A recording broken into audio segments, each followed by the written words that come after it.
All of us wash clothes in a washing machine these days. But did you know a little bit about its history?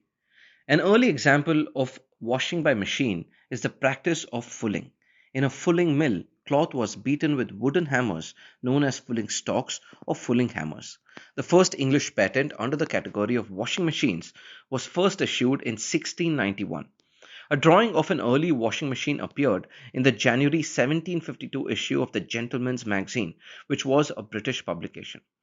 Jacob Christian Schaeffer's washing machine design was published in 1767 in Germany. In 1782, Henry Sidgear issued a British patent for a rotating drum washer, and then in the 1790s, Edward Beetham sold numerous patent washing mills in England. One of the first innovations in washing machine technology was the use of enclosed containers or basins that had grooves, fingers, or paddles to help with the scrubbing and the rubbing of the clothes. The person using the washer would use a stick to press and rotate the clothes along the textured sides of the basin or the container, agitating the clothes to remove dirt and mud. This crude agitator technology was hand powered but still more effective than actually hand washing the clothes.